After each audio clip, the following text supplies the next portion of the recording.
303장 부르겠습니다. 303장.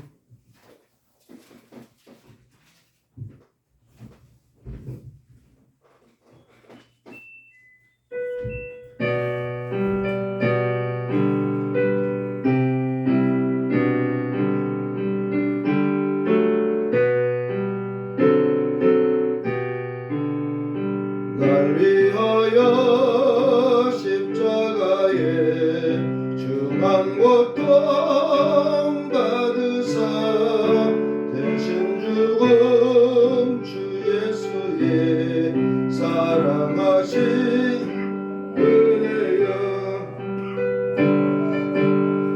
피를 흘려 영영 죽은 죄에서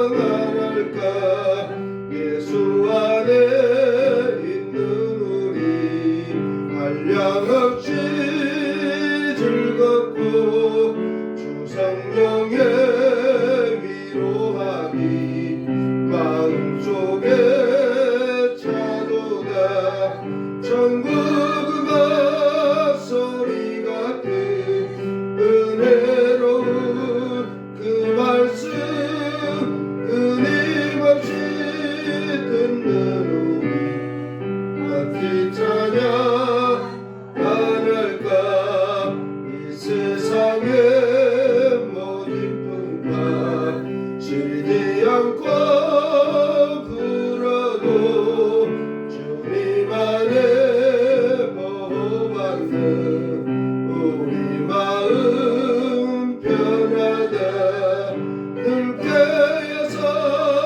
기도하고 저 천국을 바라며 주님만을 기다리니 어찌 찬양 안 할까.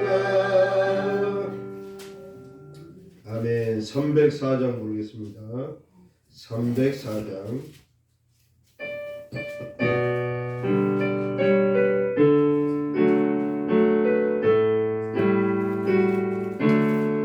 그 크신 하나님의 사랑 말로 다 영영 못하네 저 높고 높은 별을 넘어 이 낮고 낮은 땅 위에 죄범한 영혼 구하려 그 아들 보내사 화목제물 삼으시고 죄 용서하셨네 하나님 크신 사랑은 증명가 못하네 영원히 변치 않는 사랑 성도여 찬양하세 괴로운 시절 지나가고 땅 위에 영화세 할때 주 믿지 않던 영혼들은 큰 소리 외쳐 울어도 주 믿는 성도들에게 큰 사랑 베푸사 우리의 죄 사했으니 그 은혜 잊을까 하나님 크신 사랑은 증명가 못하네 영원히 변치 않는 사랑 성도여 찬양하세 하늘을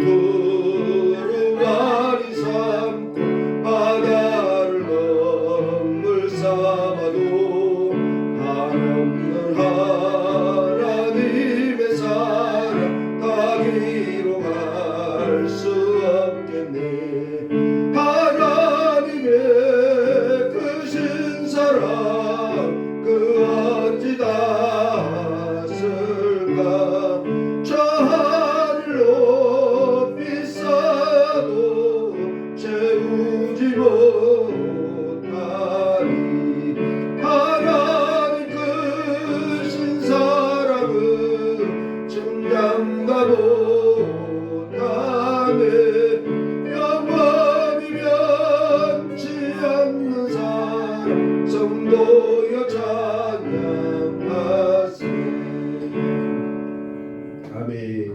함께 주하게 맺혀서 하나님 앞에 예배드립니다.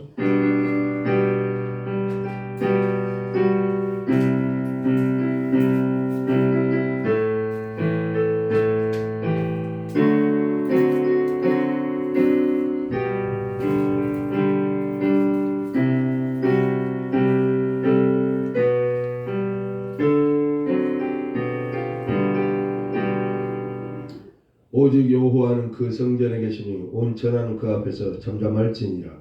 하나님은 영이시니 예배하는 자가 신령과 진정으로 예배할지니라. 기쁨으로 여호와를 섬기며 노래하면서 그 앞에 나아갈지어다. 하나님 감사합니다. 지난날도 우리를 변함없이 지켜주셨다. 오늘도 주님의 거룩한 날 복된 날 맞아 주 앞에 예배합니다. 영광 받아 주시옵소서. 예수님의 이름으로 기도합니다. 아멘. 찬송 3장 부르겠습니다. 3장.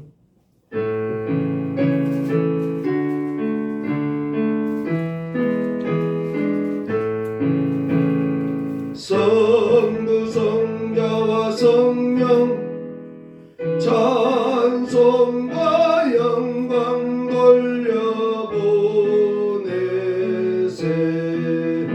태초로 지금까지 또 영원 무궁토록 성삼위께 영광 영광 아멘. 교동문 3번 보겠습니다. 찬송가 뒤편의 교동문 3번. 교동문 3번. 찬송가 뒤편의 교동문 3번. 제가 먼저 작은 것을 읽겠습니다. 내 의의 하나님이여, 내가 부를 때 응답하소서. 곤란 중에 나를 너그럽게 하셨사오니 내게 은혜를 베푸사 나의 기도를 들으소서. 인생들아, 어느 때까지 나의 영광을 바꾸어 욕되게 하며 헛된 일을 좋아하고 거짓을 구하려는가. 여호와께서 자기를 위하여 경건한 자를 택하신 줄 너희가 알지어다. 내가 그를 부를 때 여호와께서 들으시리로다.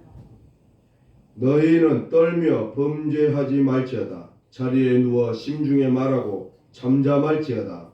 의의 제사를 드리고 여호와를 의지할지어다.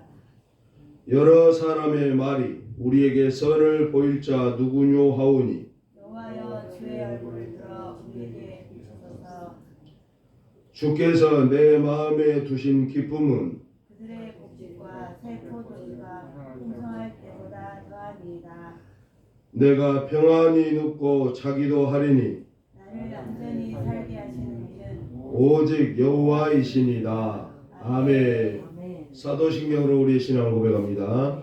전능하사 천지를 만드신 하나님 아버지를 내가 믿사오며 그의 아들 우리 주 예수 그리스도를 믿사오니 이는 성령으로 잉태하사 동정녀 마리아에게 나시고 본디오 빌라도에게 고난을 받으사 십자가에 못 박혀 죽으시고 장사한 지 사흘 만에 죽은 자 가운데서 다시 살아나시며 하늘에 오르사 전능하신 하나님 우편에 앉아 계시다가 저리로서 산자와 죽은 자를 심판하러 오시리라.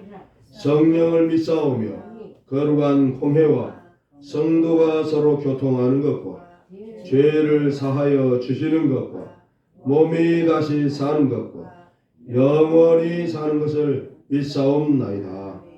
아멘. 305장 부르겠습니다.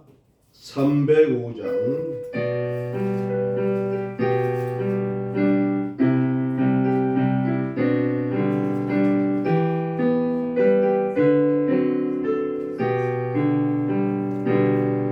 나가 큰 죄인 살리신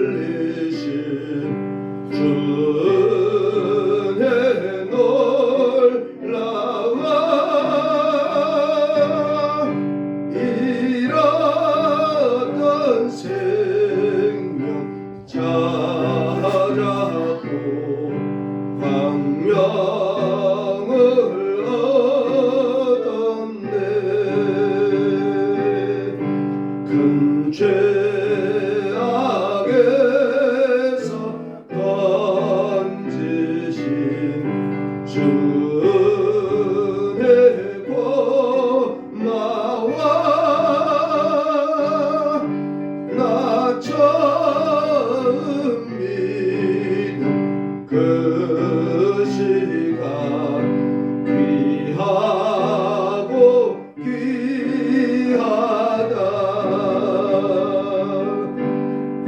이제껏 내가 산 것도 주님의 은혜라. 또 나를 장차 본향에 인도해 주시리. 거기서 우리 영원히 주님의 은혜로 해처럼 밝게 살면서 주 찬양하리라.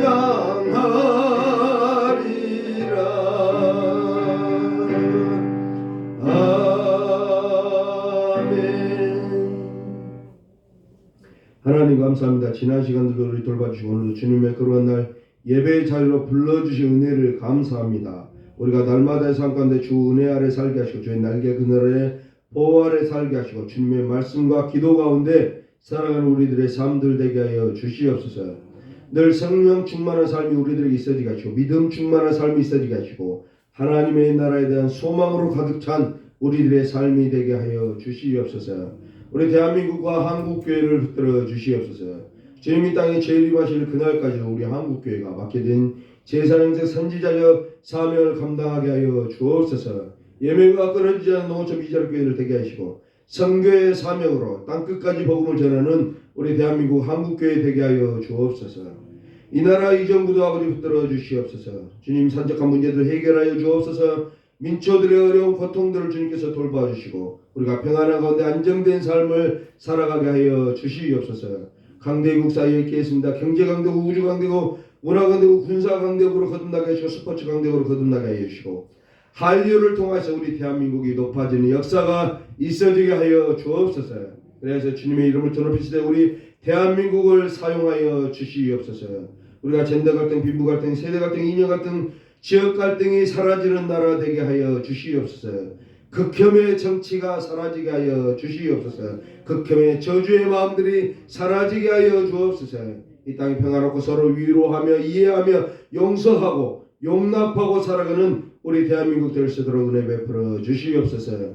저 북녘 땅의 핵과 전쟁과 미사일로부터 우리를 지켜주고 이 땅이 두 번 다시 결단코 전쟁 때문에 폐허가 되지 않도록 하나님 지켜주시옵소서. 우리 한반도 정세를 아버지 살펴주시옵소서. 전쟁의 위협으로 치닫지 않도록 주님께서 지켜주시옵소서. 북녘 땅의 우상주의 공산주의 세력들 다 몰아내시고 철거시켜주고 삭제시켜주고 그곳에 주의 몸된 교회 세워주시옵소서. 하나의 민족 안에서 하나의 나라로 통일의 그날이 있어지게 하시고 복음 안에서 통일된 그날 우리가 주님을 찬양하고 주 앞에 예배드리며 그곳의 백성들도 주님의 긍휼병 백성 삼아주셔서 우리 한반도가 하나의 민족으로 하나의 나라로 통일의 그날 더욱더 강성한 대국 되게 하여 주시고 더 많은 선교사를 파송하게 하여 주옵소서. 우리 순천노예를 사랑하시는 은혜도 아버지 감사합니다. 여러가지 어려운 일들도 다 헤쳐나가게 하신 은혜를 감사합니다. 노예장님을 비롯해서 모든 임원들 위해 그들에게 지혜와 지식의 명철함을 채워주시고 그들의 섬기는 교회와 가정 위에 함께하여 주옵소서. 우리 운곡교회를 사랑하시는 은혜도 아버지 감사합니다. 믿음의 삶을 불러주시고 지금까지도 믿음의 예배드리게 하신 감사합니다. 더 성령 충만한 우리 운곡교회 되게 하여 주시고 사랑 충만한 이해 충만한 우리 운곡교회 되게 하여 주옵소서. 올 한해도 더 많은 것으로 부어주시고 은혜 베풀어 주셔서 우리가 하나님 은혜 가운데 즐거워하며 기쁨과 감사와 감격의 삶들을 살고 누리게 하여 주옵소서. 우리 집사님들 각하님과 필요한 물질과 양식으로 공부하여 주시고 특별히 건강을 책임져 주시옵소서. 생명을 지켜주시옵소서. 우리 자녀들의 건강과 생명도 주님께서 지켜주시고 보존시켜 주셔서 우리 집사님들이 믿음 안에서 말씀 가운데 평안하고 즐거운 삶들이 이어지게 하여 주시옵소서. 우리 운곡마을에도 은혜 베풀어 주셔서 우리 운곡마을 주민들 다 예수 믿고 회개하고 돌아오는 기적의 역사를 베풀어 주시옵소서. 그래서 그들과 함께 주님의 나라에 동참하고 주의 은혜를 찬양하며 이 땅의 남은 삶을 주의 은혜 가운데 즐거움과 기쁨과 감사와 감격의 삶이 되게 하여 주셔서 우리 운곡마을 운곡교회가 하나님의 은혜를 받았다고 하나님의 은총이 임했다고 간증의 삶들이 있게 하여 주옵소서. 예수님의 이름으로 기도합니다. 아멘. 213장 부르시면서 준비한 헌물 드리겠습니다.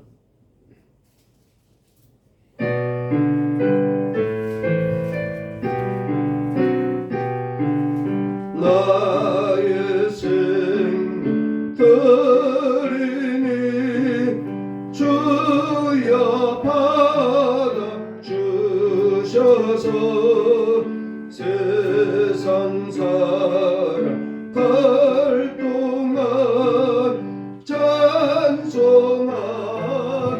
하소서.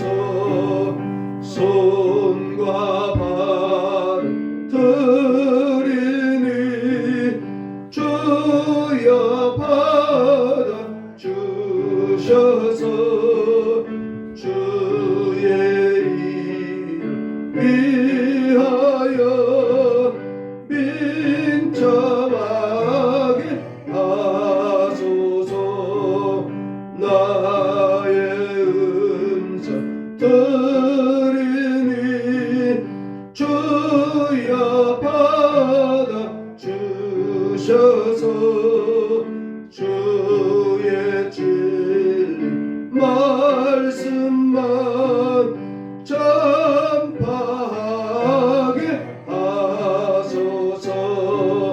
나의 보화 드리니 주여 받아 주셔서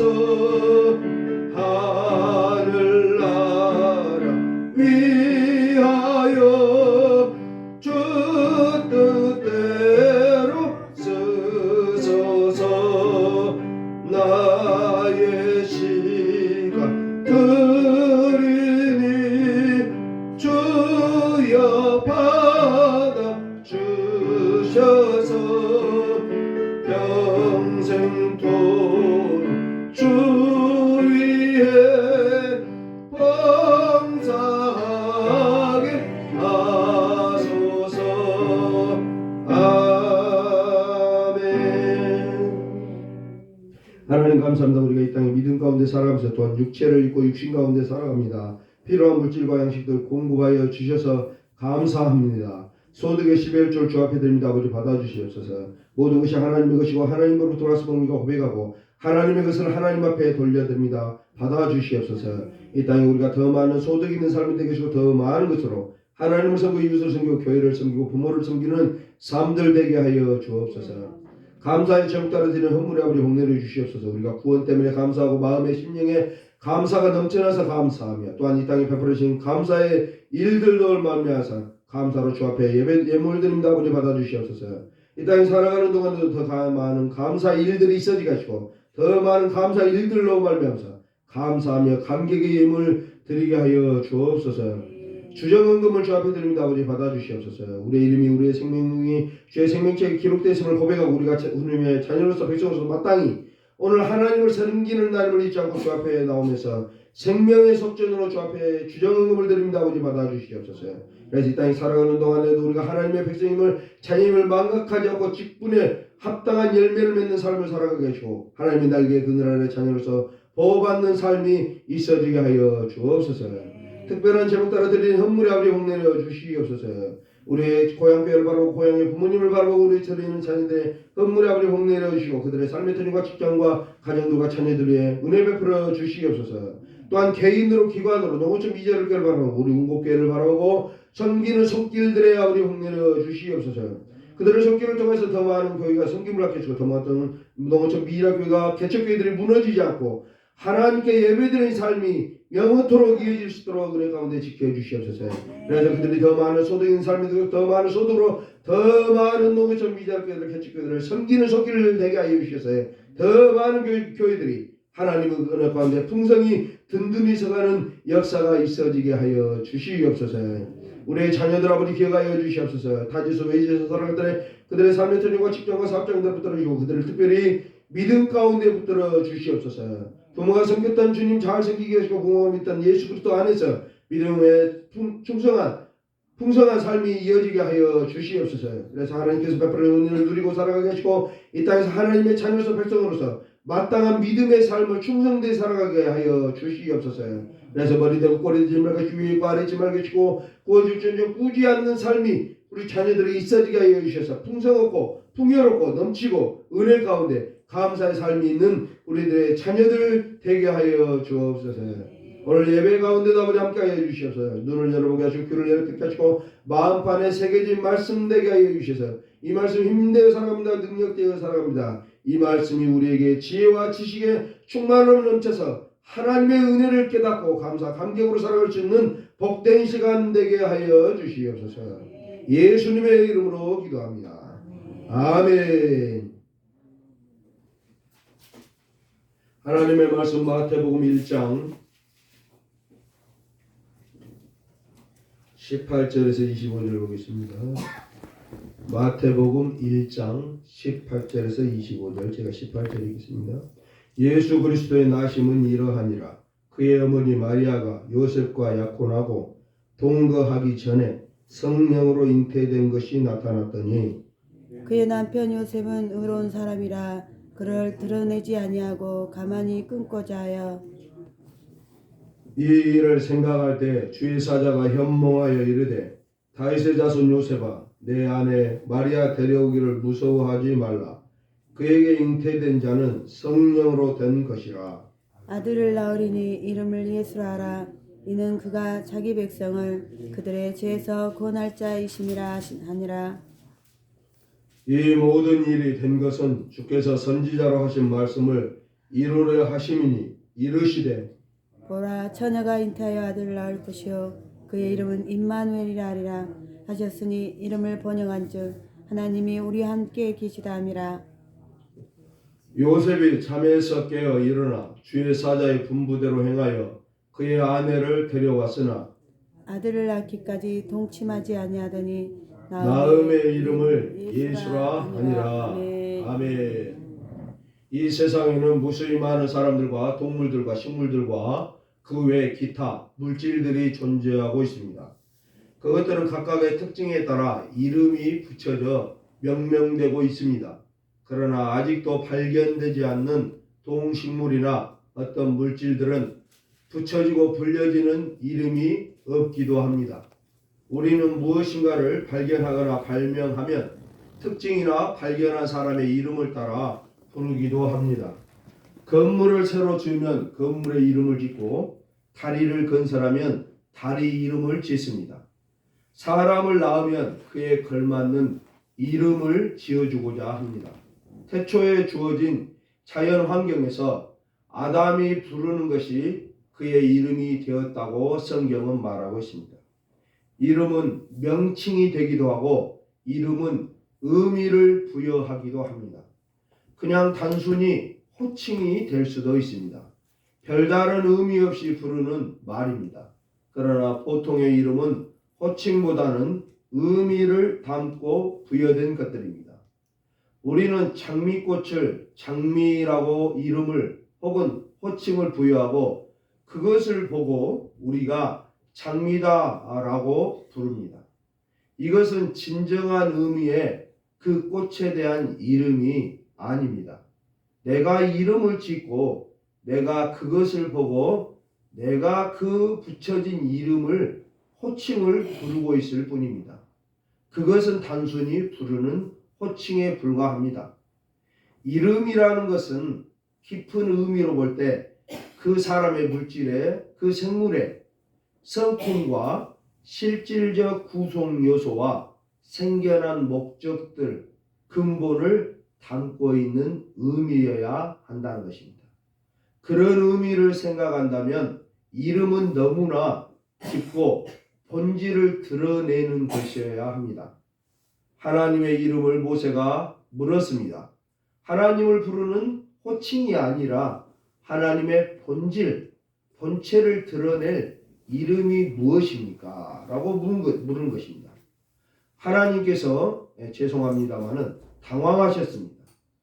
하나님은 본질적으로 이름이 없습니다. 그분은 원래부터 존재이시기에 누군가에 의해 창조되거나 만들어지거나 태어나시지 않았기 때문입니다.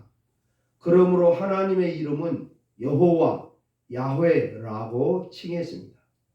하야 동사에서 발생한 것인데요. 있다, 이다라는 의미입니다. 즉 하나님의 이름은 본질은 있다, 이다, 존재다라는 뜻입니다. 즉 이름이라고 할 수 없는 것입니다. 하나님은 존재 그 자체이시며 지존자이시고 스스로 있는 자이십니다. 이처럼 이름은 호칭이 되기도 하고 호칭이 될 수 없는 부분도 있으며 그 당사자의 본질을 의미할 수도 있는 것입니다. 우리의 이름은 무엇입니까? 저의 호칭은 바그아 목사이며 저의 본질적 이름은 하나님의 형상과 모양대로 창조되어진 사람, 이 어찌 보면 저를 부르는 정당한 말이 될 수 있습니다. 그리고 하나님의 너이기도 합니다. 하나님은 아담을 찾으시고 부르시면서 너 어디 있느냐라고 부르셨습니다. 우리의 이름은 하나님의 형상과 모양으로 만들어진 하나님의 너, 하나님께서 찾으시는 당사자라는 것입니다. 오늘 본문은 예수님의 탄생의 비밀과 예수님의 이름에 관한 내용이기도 합니다. 예수께서 성령으로 마리아에게 잉태되셨습니다. 요셉과 약혼하고 동거하기 전에 잉태되었습니다. 요셉은 조용히 가만히 혼례를 파혼하고자 했습니다. 그러나 주의 천사가 요셉에게 꿈에 나타나 그의 아내 마리아 데려오도록 하였습니다. 그리고 아들을 낳을 것인데 이름을 예수라고 부르라고 했습니다. 이는 그가 자기 백성을 저희들의 죄에서 구원할 자라는 뜻입니다. 예수님의 이름은 호칭이 아닌 의미이며 본질이며 사명을 담고 있습니다.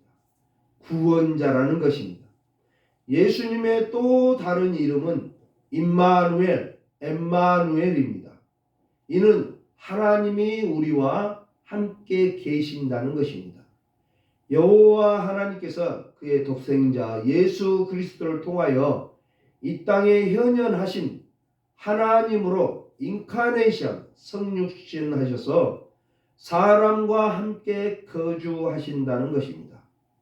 하나님은 자신의 피조물과 같은 공간, 같은 세상, 같은 역사 속에 함께 거주하시는 분으로 예수님 임마누엘 되신다는 것입니다. 오늘 본문을 통해서 예수님의 이름에 대해서 살펴보도록 하겠습니다. 이제 첫 번째로 이제 내용은 우리가 알게 될 것입니다. 예수님의 족보 이제 세 번째로 살펴보고 있는데요. 예수님께서 이제 성령으로 마리아에게 잉태됐죠. 처녀인 마리아에게 잉태했습니다. 그래서 요셉은 아이고 안 되겠다. 결혼도 아직 안 했는데 그 처녀가 아이를 가졌네. 그래도 체면이 있으니까 조용히 끝내주자 라고 정리하려고 했다는 것입니다.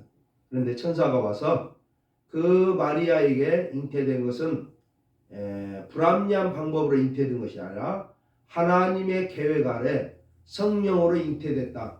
그래서 데려와서 결혼해라. 그리고 그 아이를 낳을 것인데 아들을 낳을 텐데 이름을 예수라 하라. 이것은 이사야 7장 740년 전에 이사야 선지자를 통해서 예언되었던 처녀가 잉태하여 아들을 낳을 것이다 라는 그 말씀을 성취하는 것인데 그의 이름은 또 다른 그의 이름은 엠마누엘, 임마누엘이다 라고 한다는 것입니다. 그래서 요셉이 아내를 데려왔고 아이를 낳을 때까지 동침하지 않았습니다. 그래서 아들을 낳음에 그 이름을 예수라고 불렀습니다. 그 예수님의 또 다른 이름은 뭐예요? 엠마누엘, 임마누엘이라는 뜻입니다. 여기서 이제 본문에서 우리가 조금씩 살펴보자면 18절에 보면 예수 그리스도의 나심은 이러하니라. 그의 어머니 마리아라고 되어 있습니다. 그의 어머니 마리아. 예, 그렇죠. 그래서 이 예수의 어머니 마리아를 이제 신학적으로 무엇이라고 정의할까라고 했을 때 우리 본문에는 그의 어머니 마리아입니다. 메테르 투, 그 다음에 뒤에가 예수, 아닌가 투 이렇게 돼야 되겠습니다. 그의 어머니란 말은 메테르입니다. 메테르. 옛날 은하철도 999 보면 철이가 같이 여행 가는 그 아가씨가 있어요. 그 아가씨 이름이 뭐예요? 메테르. 엄마라는 단어입니다. 메테르. 근데 이제 이게 교회사가 발전하면서 마리아를 부르는 이름을 뭘로 할까요? 라고 신학적 논증이 되면서 세오토코스다 이렇게 불려졌습니다. 세오스 토코스가 붙여진 말입니다. 하나님의 세오스, 토코스, 출산, 좌소라는 뜻이에요. 하나님을 출산했다. 누가요? 마리아가. 이렇게 하는 것입니다. 근데 하나님 아까 말씀드렸듯이 원래부터 존재이시기 때문에 하나님을 출산할 수는 없죠. 그래서 세오토코스는 맞지 않다. 그리스토토코스다 라고 또 불렀어요. 그리스도를 낳았다. 출산했다. 하나님은 어떻게 낳았냐? 그냥 하나님은 원래 계셨는데 그리스도를 낳았다. 이렇게도 불렀습니다. 그런데 이제 우리가 성경의 요한복음에는 보면은 예수의 어머니 마리아라고 이렇게 나옵니다. 그래서 우리는 마리아를 부를 때 세오토코스 하면 안 됩니다. 천주교, 카톨릭에서는 로마 카톨릭 교회에서는 이제 세오토코스로 정의를 하다 보니까 이제 무슨 우리로 말하면 문제가 발생한 게 뭐냐면 원죄라는 문제가 발생을 합니다. 아담의 범죄로 말미암아서 모든 인간들은 죄를 전가받았습니다. 그래서 태어나면서 죄인으로 태어납니다. 그러면은 마리아도 죄인인데 죄인에게서 그리스도가 태어나면 죄인이 되기 때문에 안 된다. 그러므로 말미암아서 마리아는 죄가 없다라는 교리를 또 만듭니다. 또 마리아는 죄가 없으려니까 또 육신적으로 살면 안 되니까 영원히 처녀로 살았다 라고 또 교리를 만들게 됩니다. 그리고 나중에는 그러다 보니까 하나님의 어머님은 또 죽으면 안 되잖아요. 하나님을 낳은 하나님의 엄마인데 죽어야 되겠습니까? 그래서 마리아는 안 죽고 승천했다 라고 계속된 오류된 신학이 발전하게 된 것입니다. 성경은 원죄의 차단을 무엇으로 말하고 있냐? 마리아는 죄인이 맞습니다. 육신을 입기 때문에 아담의 범죄로 원죄로 죄인의 몸입니다. 그러나 그 죄인의 몸에 죄로 전가된 그리스도 예수가 탄생한 게 아니라 성령으로 잉태된 예수님께서 메시아가 탄생하게 되었다는 것입니다. 그러므로 해서 마리아의 육신의 죄를 차단시키고 우리가 누누이 살펴봤듯이 예수님은 육신적으로는 아브라함과 다윗의 자손의 혈통 안에서 마리아에게서 태어나지만은 성령으로 말미암아서 여자의 후손, 처녀의 후손으로 이 땅에 육신적으로 보면 그것도 처녀의 후손이고 본질적으로 보면 그냥 하나님으로서 하나님께서 이 땅에 육신을 입고 오셨던 분이 되는 것입니다. 그래서 세오토코스가 아니라 예수님의 마리아는 예수의 어머니 마리아 이렇게 합니다. 그냥 육신을 낳은 육신의 어머니다 정도로 우리가 불러도 되는 것입니다. 그래서 우리가 알다시피 로마 가톨릭 천주교는 뭐라 그래요? 예수님한테 기도하니까 예수님이 잘 안 들어준대요. 그래서 마리아 이름으로 기도를 한답니다. 그러니까 마리아가 그 기도를 받고 자신이 낳은 아들 예수님한테 아이고 아들 저 기도 좀 들어줘. 이런 식으로 교리가 계속 발전하는 오류를 범하게 되는 것입니다. 마리아는 단순합니다. 그냥 결혼만 안 했던 동정녀일 뿐이지 죄가 없다든가 그런 것은 아니라 우리와 똑같은 사람일 뿐이라는 것입니다. 그래서 그의 어머니 마리아에게서 예수님이 성령으로 잉태됐습니다. 두 번째로 이제 살펴볼 것은 아들을 낳으리니 아까 말씀드린 우리가 이름을 살펴봤죠. 이름은 아까 길게 말했습니다만은 저를 부를 때 바그아 목사 그럽니다. 그럼 무슨 뜻이에요? 저는 별로 이름의 뜻이 없어요. 마땅하고 여름 하자를 씁니다. 뭐 마땅한 여름인지 모르겠어요.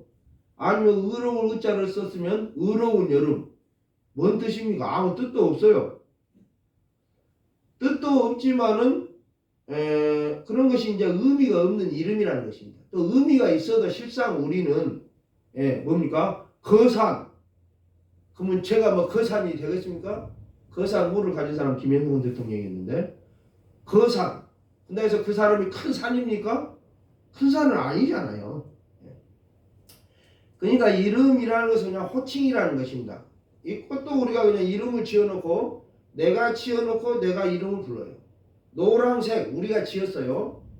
그리고 이것을 노란색이라고 우리가 부릅니다. 이런 건 이름이라고 하는 것이 아니라 좀 본질적으로 말하면 그냥 호칭이라고 합니다. 호칭. 부르는 말. 그러면 본질은 뭐예요? 바그아 목사 본질은 뭐예요? 하나님의 형상과 모양대로 하나님께서 창조하신 피조물, 하나님의 자녀. 이게 저의 본질입니다. 말하자면. 그러니까 예수님을 이름을 지을 때 뭐라고 했어요? 예수라고 지어라 했는데 어떤 본질적 의미를 갖고 있었어요? 이 세상에 자기 백성을 자기들의 죄에서 그들의 죄에서 구원할 자, 하나님의 자녀로 불러낼 자, 십자가에서 죽으심으로 구원할 자라는 의미적을 가지고 있는 이름이 바로 예수라는 것입니다. 그런 의미로 예수님이신 것이지 그냥 저분을 부르다 보니까 그 사람 있잖아 그 사람 뭐 그 사람이니까 모르겠잖아요. 그러니까 그 사람 우리가 예수라 하자. 예? 그 사람은 삼수라 하자. 이건 호칭이에요. 예수님은 그런 의미가 아닙니다. 본질적인 의미를 가지고 있는 분이다. 그래서 그 이름을 예수라고 지었다. 세 번째로 볼 수 있는 것은 이렇게 된 사건들이 아까 뭐였어요? 740년 전에 이사야 선지자를 통해서 이미 예언이 되어 있던 말씀이 있었어요. 처녀가 잉태하여 아들을 낳을 것이니 그 이름을 엠마누엘이라 하라라는 이사야 7장 14절 740년 전에 예언된 말씀이었습니다. 그래서 처녀가 잉태하여 아들을 낳았다 그 말입니다. 아니 이제 예수님이 오시기 전에 이런 일들이 있기 전에 성경을 봤던 사람들이 그 구절을 보고 어쨌겠어요? 처녀가 잉태하여 아들을 낳는다. 이게 뭔 말이지? 성경은 왜 이렇게 써져 있지? 이게 무슨 뜻이지? 라고 했을 거 아닙니까? 처녀가 잉태하여 아들을 낳는다. 말도 안 되는 소리였다. 그런데 예수님께서 이 땅에 오심으로 그 말씀이 성취되었다라는 것입니다. 처녀가 잉태하여 아들을 낳았다. 아까 말씀드린 누군을 살펴봤지만 여자의 후손이 예수님은 되셔야 됩니다. 그리고 처녀 잉태서를 성취하셔야 되는 분이기 때문에 이 말씀 따라 됐다 그 말입니다. 여기서 또 하나 우리가 신학적인 문제를 또 하나 짚고 넘어가냐면 이 처녀라는 말이 이사야서에는 알마라는 말이 쓰였습니다. 알마는 보통 이제 젊은 여자 이런 뜻이에요. 그래서 베툴라라는 수처녀라는 뜻의 단어도 있어요. 근데 이사야서에는 알마라는 단어가 쓰였는데 그래서 마리아도 처녀가 아니라 젊은 여자야 라고 주장하는 신학자들이 있다는 것입니다. 그런 걸 우리는 말하자면 그냥 자유주의 신학자다 이렇게 부릅니다. 지 마음대로 해석한다. 그런 뜻이에요. 그러니까 그걸 주장하는 사람들은 뭡니까? 아니, 구약의 예언이 성취되었으니까 그러면 구약 성경에도 처녀라는 단어가 있는데 왜 처녀라는 단어를 안 쓰고 이사야서에는 젊은 여자라는 단어를 썼냐? 그러니까 신약 성경에도 예언을 성취한다면 젊은 여자가 낳은 아들이다. 이렇게 봐야 된다. 그렇게 말하고 있습니다. 어리석은 이야기입니다. 구약이라는 것은 모형론이라고 합니다. 그림자. 예수님이라는 실체가 이제 나중에 오실 거예요. 그러면 이 지금 구약이라는 현재 속에서는 예수님이라는 실체가 나중에 700년 후에 올 텐데 그 실체 사건이 지금 일어나면 되겠습니까? 안 되죠. 지금은 실체 사건이 일어나는 것이 아니라 예고편이 일어나는 것이죠. 예고편. 그래서 실제 처녀 탄생은 예수님으로 700년 후에 일어나고 지금은 그 예표로 이런 일이 있을 것이다 라는 그림자 예고편이 나온 것입니다. 그림자를 밟으면 아픕니까? 내가 배고프면 혹시 그림자가 배고프던가요? 아니죠. 그런 것 같이 구약에 예언된 모습들은 그림자입니다. 그림자. 모형이라고 해요. 모형. 예고편. 본체가 아니라 그 말입니다. 실체가 아니에요. 모형. 비슷해요. 그래서 아담을 만든 에덴의 그 아담도 모형입니다. 이따 뒤에 이야기하겠지만 모형. 그래서 구약에서는 젊은 여자, 보통 이사야의 아내가 아이를 낳았는데 엄마 아빠라고 그 얘기가 하기 전에 북쪽의 왕 두 왕이 죽게 된다. 이 내용을 담고 있는 것입니다. 그래서 이사야 아내가 젊은 여자가 아이를 출산하게 됩니다. 그런데 실체적으로 이제 예수님께서 오셔가지고는 진정한 의미의 예언을 성취하시는 실제로서 동정녀 탄생을 하게 되는 것입니다. 제사장도 마찬가지입니다. 구약의 제사장들은 그림자입니다. 모형. 구약에 드렸던 제사는 모형이에요. 본질적으로 죄를 없이 하지 못합니다. 구약의 제사장들이 짐승을 잡고 양을 잡고 염소를 잡고 송아지를 잡고 해서 피를 짜서 하나님께 예배 드리잖아요. 제사 드리잖아요. 이건 죄를 없이 하지 못합니다. 그림자입니다. 본질적으로. 그러면 그들이 행했던 그 그림자적 구약의 백성들이 행했던 일들은 뭐냐? 앞으로 진짜로 진정으로 와서 실체적으로 우리의 죄를 없이 할 분이 나중에 오신다. 그분이 이런 제사를 드릴 것이다. 그래서 우리는 그분의 제사를 지금 그림자적으로 양을 잡음으로써 대신 피를 짠다 이 말입니다. 그랬더니 나중에 예수님이 실체로 오셔가지고 자신이 하나님의 어린 양 화목제물이 되어서 자신의 피를 짭니다. 그래서 그때 제사 드렸던 구약의 백성들도 그 오실 메시아 실체를 바라보고 행했던 그 행위 때문이 아니라 그것은 그림자적 행위고 원래 본질적으로 죄를 용서받게 된 것은 예수님이 와서 죄가 용서된 것입니다. 나중에 예수님이 안 오셨으면 구약의 백성들도 다 지옥불에 던져지게 되는 것입니다. 그건 죄를 없이 하지 못합니다. 이런 걸 모형론이다. 구약과 신약의 관계라는 것입니다. 많이 어려우신 것 같아요. 그래서 그냥 아이고 뭔 소리다냐 그럴 수 있어요. 어쨌든 어떤 사람들이 성경이 이렇게 안 맞아. 나 잘 모르는데 하여튼 목사님한테 가봐. 처녀가 난 거 맞아. 이렇게 하시면 돼요. 마리아는 처녀였어. 뭔 헛소리였는데 이렇게 하시면 된다고 합니다. 여러분 이제 살펴볼 것은 또 하나의 예수님의 이름이 뭐죠? 처녀가 잉태하여 아들을 낳을 것인데 그 이름을 임마누엘이라고 한다. 이것은 번역했던지 하나님이 우리와 함께 계십니다. 임마누엘은 히브리어 엠마누엘을 그냥 헬라어로 그대로 발음을 쓴 겁니다. 예. 우리가 어떤 영어 단어가 있습니까? 영어 단어가 있으면 우리말로 번역을 안 하고 요새는 막 외국어를 그대로 막 쓰는 경우가 많아요. 저도 너무나 모르는 말들이 많았습니다. 그래서 그냥 히브리어를 헬라어로 그대로 발음을 적은 게 임마누엘입니다. 이건 이제 히브리어로는 뭐 M 하면서 이제 그것이 이제 두 개 쌍 발음이 나는 건데요. 하나만 붙어있기로 합니다. 그래서 M 마누 L 이렇게 돼 있어요. M 함께, 마누 우리, L L은 엘로힘 해서 하나님이라는 뜻입니다. 세우스 하나님 엘로힘, 하나님 우리 함께 이렇게 돼 있어요.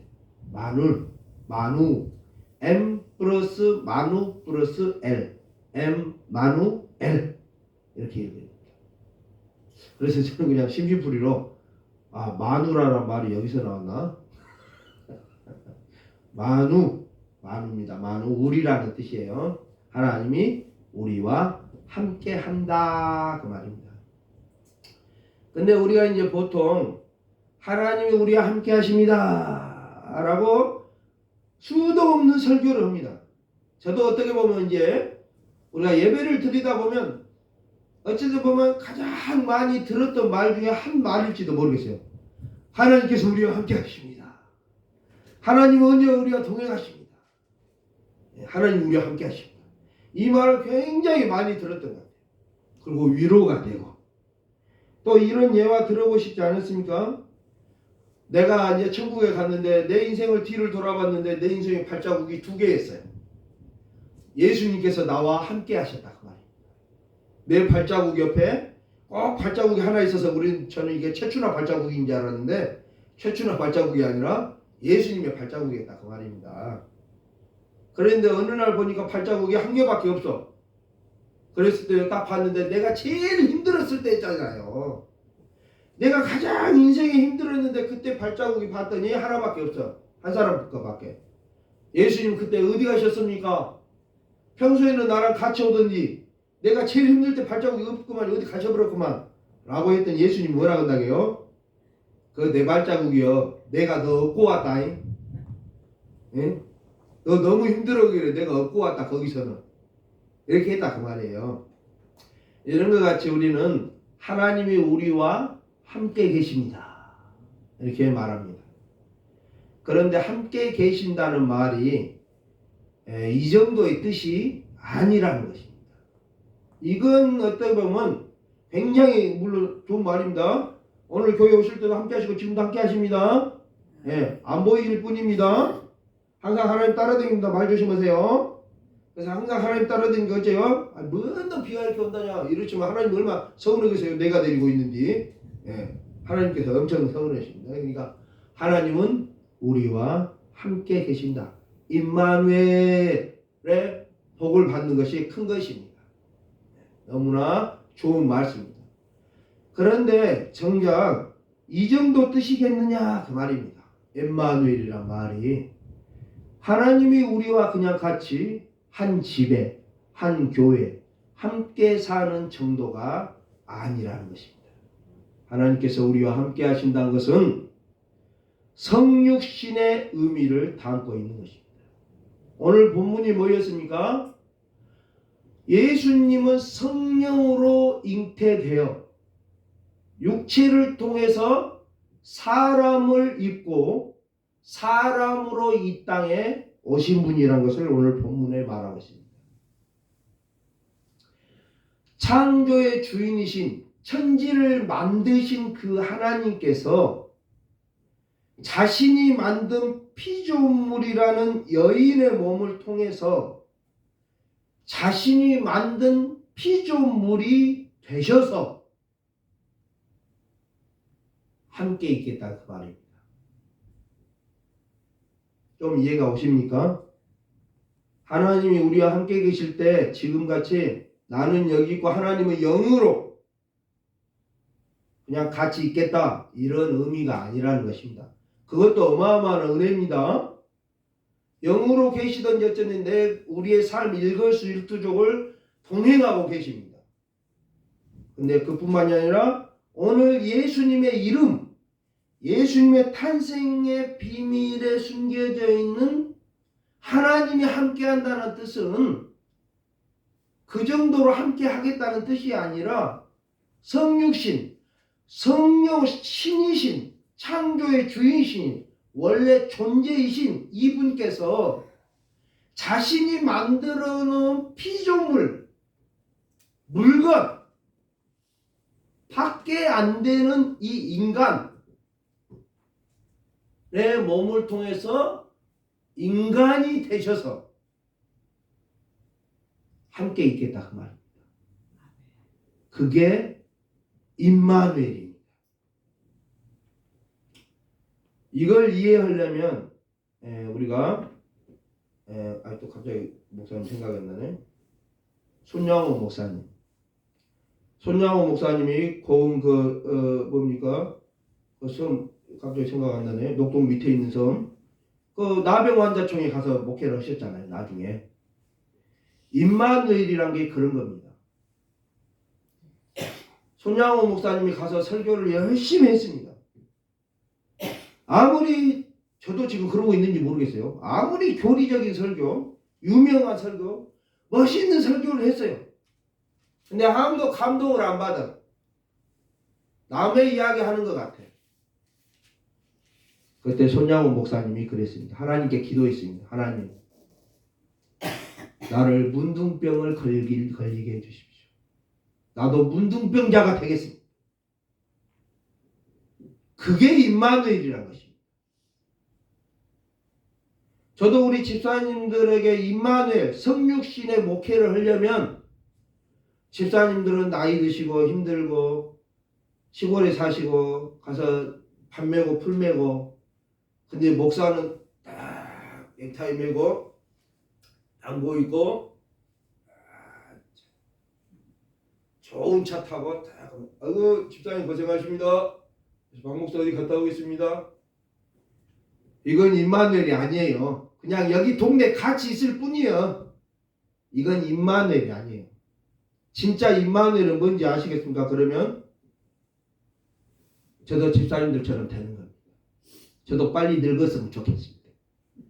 저도 힘이 없어. 아유 힘들다. 집사님들이 이렇게 힘드시게 교회 오시구나. 나도 힘들어 본 게 아니다. 이게 임마누엘이란 거예요.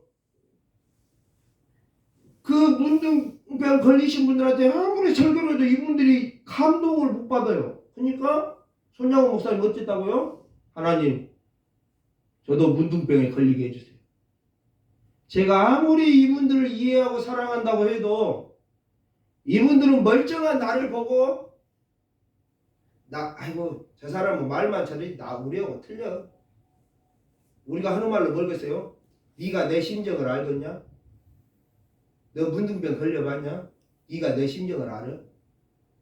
이런 마음이라는 것입니다.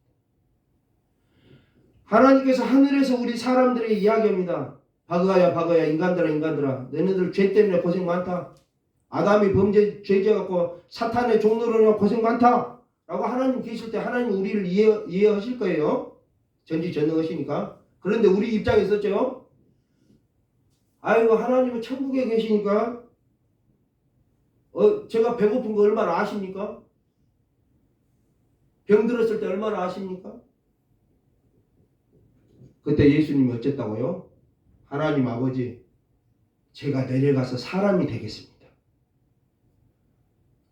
직접 사람이 되어서 그들의 고통을 나도 맛보고 그들의 고통 속에 나도 있고 정말 피조물인 그 인간들이 얼마나 어렵고 고통 가운데 사는가를 내 스스로 몸소 느끼고 거기에 함께 하겠습니다. 그게 임마누엘의 예수님이라. 죄송합니다만 저 고양이 새끼들 아이고 짠하다 하면서 제가 밥 한 번 주잖아요. 짠해봐야 얼마나 짠하겠습니까? 진짜 짠할까요? 제 마음이 그놈들 심정만큼이나? 뭐 하나 퍼볼 거 없으면 진짜 막 썩어있는 음식도 가서 막 주워 먹잖아요. 가들이 음식 시쳐서 먹던가요? 삶아서 먹던가요? 그게 임마누엘이라는 거야. 내가 정말 그 생물, 진짜 이것들 작은 것들, 내가 고양이가 돼야 와, 짠. 그래서 그 목회도 있잖아요. 목사도 우리 집사님들 아프다고 기도해 주려고 하면 저는 기도하잖아요. 잘 감동이 안 와요. 죄송합니다. 제가 안 아파봤어. 별로 아파본 적이 없어요. 막 큰 어떤 그 병을 알아본 적이 없어요. 이게 아프실 때 얼마나 아플까 이런 느낌을 잘 몰라요. 근데 진짜 자신이 아파보고 고통 가운데 있다가 목사님 오신 분들은 누군가 아픈 사람을 보면 막 자기가 그 아팠던 그때 심정 있잖아요. 막 그 심정으로 기도를 해요. 내가 그때 얼마나 아픈데 그렇게 아프시구나.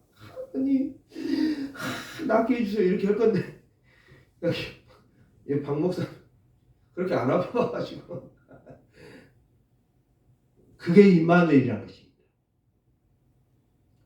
하나님 어찌신다고요? 아이고 인간들 고생 많다. 내가 가서 구원해 줘야겠다.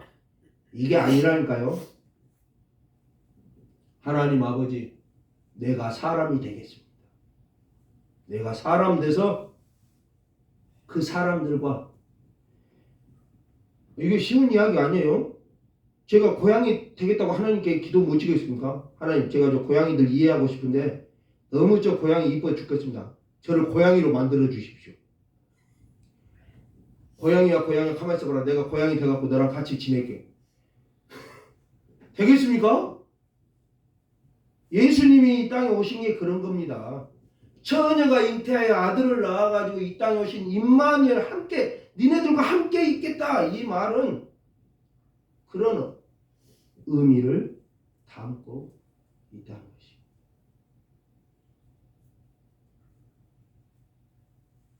것입니다. 그런 의미에서 창세기에 하나님의 형상과 모양으로 만든 아담도 마찬가지입니다. 하나님께서 원래 그 아담을 만들려는 게 아니에요. 그것은 그림자고, 진짜 하나님께서 만들고자 했던 피조인 사람은 누구냐면 예수님입니다. 그래서 우리는 예수님과 같은 몸으로 부활을 합니다.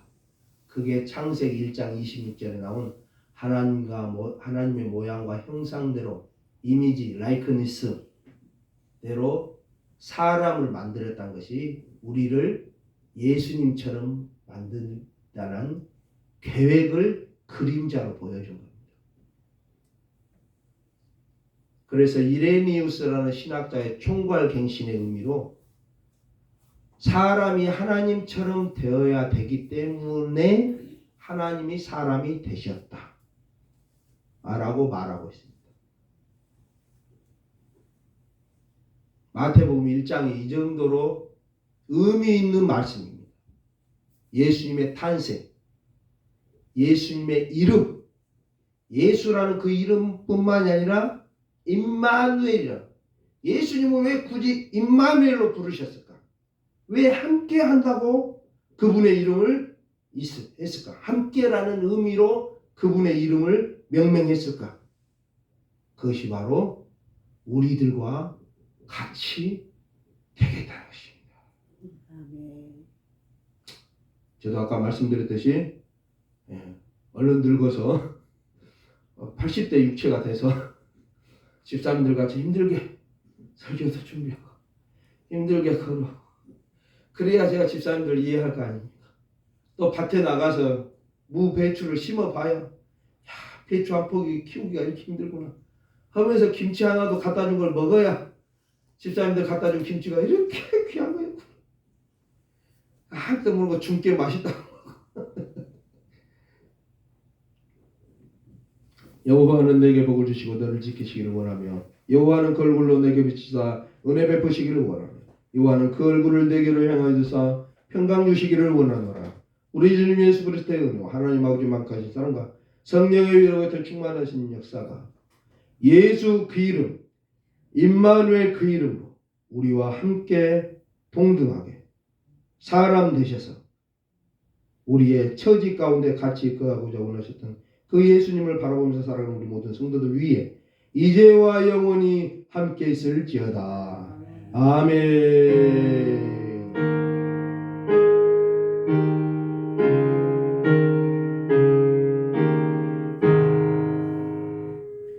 예배를 마쳤습니다.